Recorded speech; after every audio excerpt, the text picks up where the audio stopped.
And staying on the concept of history repeating itself or slowly seeping into our psyche and our society, Donald Trump is standing by his claim that all Jewish Americans who vote for Democrats hate their religion and hate Israel. Speaking to reporters while casting a Florida primary ballot for himself yesterday, the presumptive 2024 Republican nominee followed up on his comments from Monday. Here are his initial remarks, followed by what he said yesterday. Why do the Democrats hate Bibi Netanyahu? I actually think they hate Israel. Yes. I don't think they hate it. I think they hate Israel. When you see those Palestinian marches, even I'm amazed at how many people are in those marches. And guys like Schumer see that, and to him it's votes. I think it's votes more than anything else, because he was always pro-Israel. He's very anti-Israel. Now, any Jewish person that votes for Democrats hates their religion, they hate everything about Israel, and they should be ashamed of themselves. I think that the Democrats have been very, very opposed to Jewish people. That's true, and to Israel. All you have to do is look at Senator Schumer. What he did with Israel is a disgrace, and I think Israel will probably not forget it very soon. It's a very sad situation.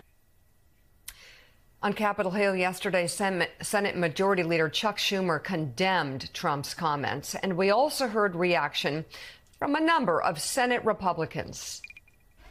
The former president's comments were utterly disgusting and a textbook example of the kind of anti-Semitism facing Jews, pushing the dangerous anti-Semitism trope of dual loyalty.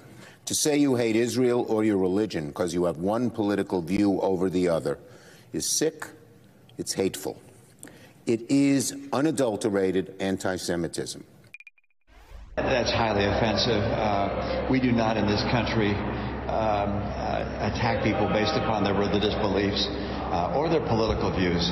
It's a terrible mistake on his part, for which he really ought to apologize, but won't. President Trump chooses words that I don't always choose, but he's not wrong about, I think, Democrat leaders failing the Israeli state. I haven't seen that. I don't know the context. I think that's a sort of broad, sweeping generalization which would be hard to justify. I don't know why any Jewish person would support Democrats. And the Biden administration is not holding, Hamas accountable. I guess I prefer that you keep people's religious faith out of these discussions, but like I said, these guys are going to litigate the campaign the way that they're going to do it. My expectation is going to be very spirited. All right. Disgusting, hateful, offensive, deeply disturbing. Listen, it's time, and it's not hyperbole, it's not exaggeration, but I would say that it's time to start looking at Donald Trump for the danger that he is, and looking at the history from 1939 to the present of how it happens. Jonathan Lemire, if you read books on fascism and dictatorships and how it happens, there are through lines that are happening here in America, and the choice is very real. And for people who like democracy, this is a frightening moment. Yeah, there are some dark, ominous parallels here, that the language that Trump uses and is then parroted by his supporters. It is, as Senator Schumer said, deeply offensive. The people, you can support the state of Israel and yet have disagreements with it. You can support the state of Israel and be a Democrat. You don't have to be a Republican. And Sam Stein, it's sort of the usual collection of responses from Trump's fellow members of the GOP. Someone like Senator Mitt Romney forcefully condemns it, as he always does. Good for him. A few others have been pretty good on stuff like this. Senator Cassidy is willing to break with him from time to time. But others do the routine of, oh, I haven't seen it. Oh, I can't comment on it. And others just simply back him up and agree with what is deeply offensive, not just for Jewish people, but for anyone who loves democracy. Yeah, I think the word you used, routine, is the appropriate one here, because there is something routine about this. It's not just the responses that lawmakers on the Hill made, which we've all become very familiar with, those who haven't had the time to see the tweet or witness the statement, and those who do, but are more often than not leaving Congress because they don't like the politics of it, but also the routine of the comments themselves. I mean, this is not the first time that Trump has used this trope. He's talked about dual loyalty before. He's used the phrase dual loyalty before. He's questioned how Jewish Americans can vote Democratic. He's questioned how any Jewish American could be critical of the Netanyahu government. So this is not something that's new. And I think part of what Mika was getting at, although I don't want to speak for her, but I think part of what's alarming for some folks is that there's a familiarity with it and that we've grown almost accustomed to it, and that it becomes a routine, as you pointed out, Jonathan, and then we don't get bothered by it. And I think that's what is the worry for some folks who say, look, this comment is well beyond the pale, is anti-Semitic in nature, and should be condemned.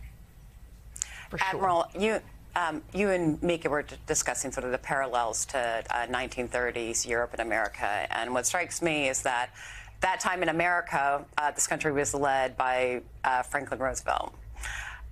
And we are facing the prospect of instead, rather than that, we had not, there were certainly forces within the United States that were isolationists and somewhat sympathetic to there's some somewhat isolationist, let's say.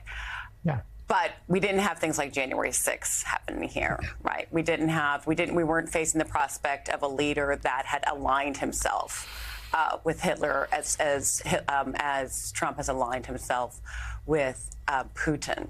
So process that for us, that in the U.S., what has taken hold in the United States, what it can mean for a Trump presidency when you look at the parallels between now and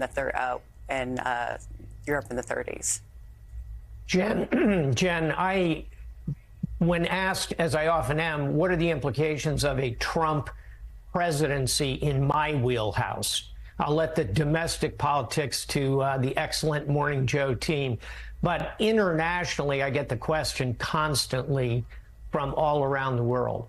And I think the two dangers, you put your finger on one, is isolationism. It would not serve this nation well over time. And I think the 1930s are instructive. We tried that. We pulled back to the United States. We rejected the League of Nations, the predecessor to the UN. We erected massive trade barriers, tariffs, Hawley Smoot tariffs. How'd that work out?